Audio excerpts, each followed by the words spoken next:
السلام علیکم ناظرین، آپ کو سب سے اہم خبر سے آگاہ کریں گے کہ پاکستان کے اندر کورونا کی حالت تشویشناک حالت تک پہنچ گئی اور پاکستان کے اندر کورونا کی جو اس وقت شرح ہے وہ 7.36 تک پہنچ گئی ہے، جو کہ گزشتہ ماہ یہ شرح 1 تک تھی اور 1% سے لے کر اب یہ 7.36 تک پہنچ چکی۔ آپ کو بتائیں گے کہ سندھ کے اندر ایک ہی دن کے اندر جو کہ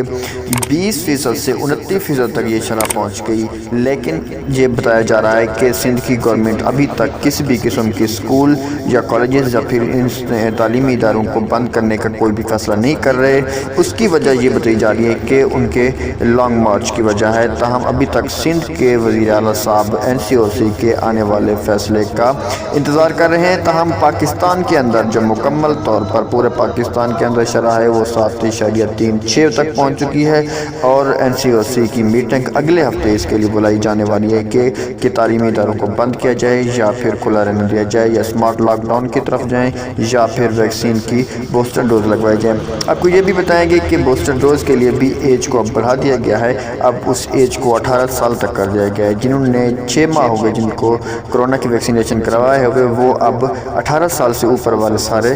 بوسٹر ڈوز لگوا سکیں گے اور یہ حالت بڑھنے کی وجہ سے فیصلہ ہو چکا ہے۔